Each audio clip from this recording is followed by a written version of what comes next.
Hi guys, welcome back to my channel. Today we're going to be reviewing the Mazda 1.5 liter. It's the Hazumi, top of the range.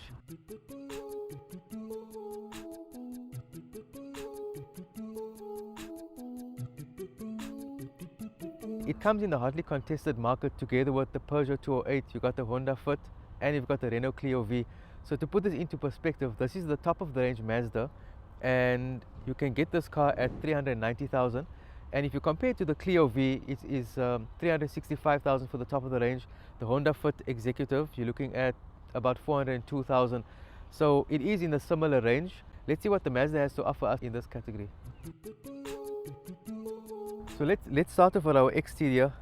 We've got the Mazda badge in front with a very nice looking grille. The Mazda also has the LED headlights and the very neat trims at the bottom.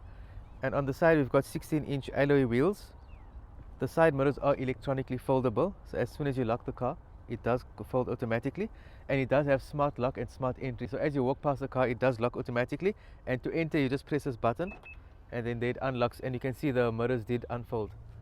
At the back it does look quite simple, and as you can see it says here Sky Active G. Characteristics of the Sky Active G are the low weight, low friction and high efficiency, which result in a sporty performance with minimized fuel use.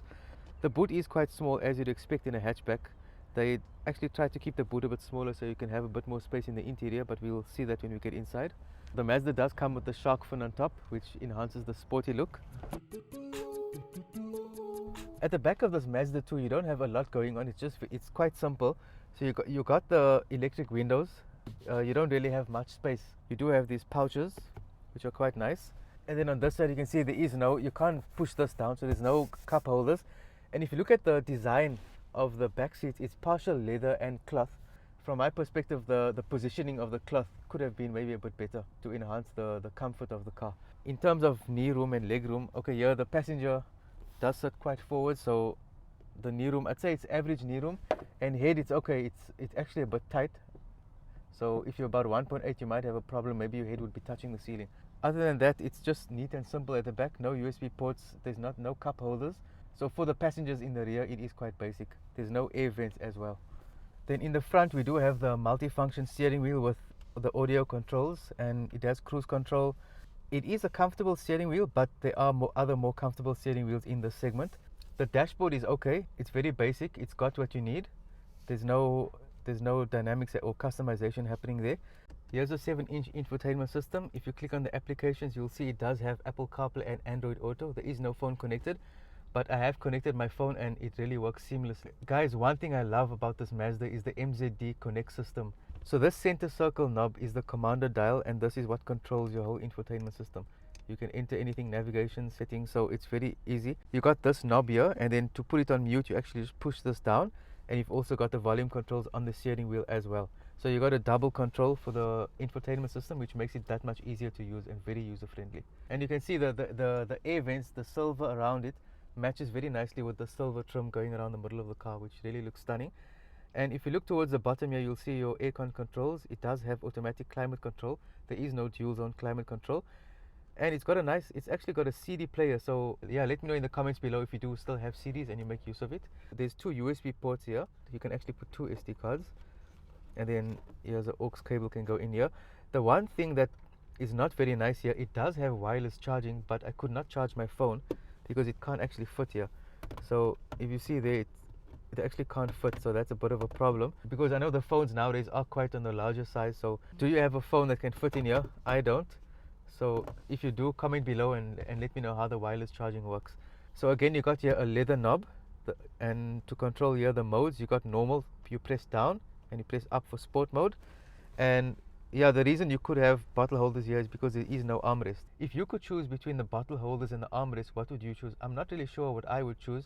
I really like, as soon as I get into the car, I like to put my arm down, and it serves for a comfortable drive. And then again, you do like to be hydrated, so the water bottles here are quite convenient. So I'm really not sure which one I would choose between the two. This rear view mirror is auto dimming, so that is really nice, especially at night. It doesn't have parking sensors in front.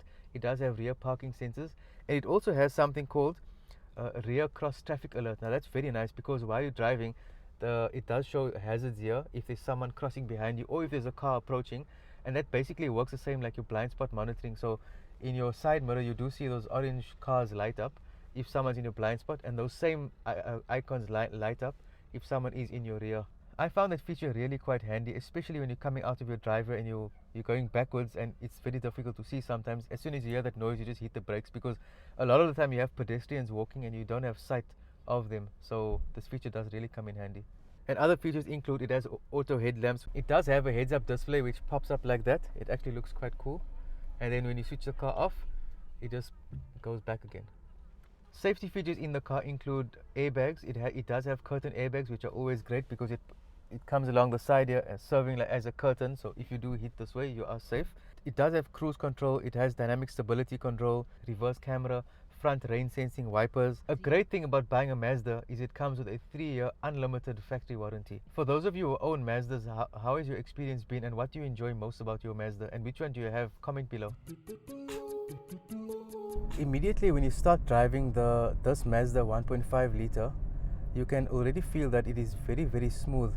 I have been driving quite a few manuals and I've also had a few automatics, and the smoothness of this automatic does definitely stand out. It's a 6-speed automatic and it's got 85 kilowatts of power and 148 Newton meters of torque, and it has 2 driving modes, normal and sport. So when you do put it on sport, you don't get that kick, but the revs do get longer. So you definitely feel that, and it does have some a kind of a sporty feel to it in terms of the revs getting longer, but you don't get that raw power that you get in a turbo engine, like if you take the CLIO V for instance. Normally if you are driving a manual, you can if you want to overtake or just get a bit of extra power up a hill, you just shift down a gear and you move. But this automatic, on the hills and when you do want to push and overtake, it doesn't lack any power. So you just press down, whether you're in normal mode or sport mode, it doesn't actually matter. You just press down and it moves very well. It's a very simple yet elegant and sophisticated car.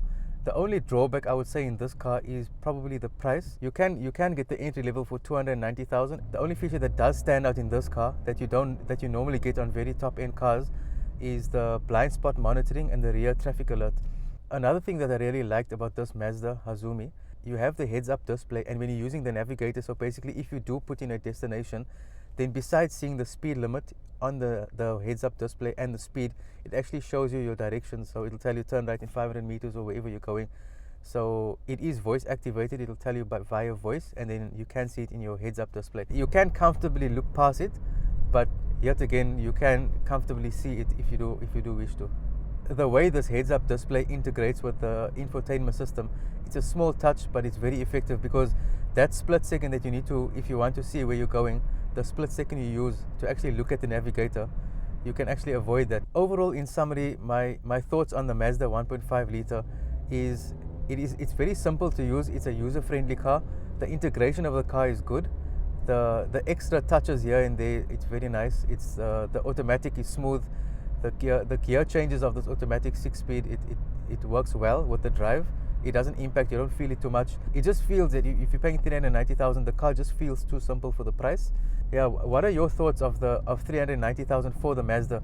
If you pay 400 or 402,000, you can get the Honda Fit executive range. So sometimes with more tech in the car, it could get complicating to use.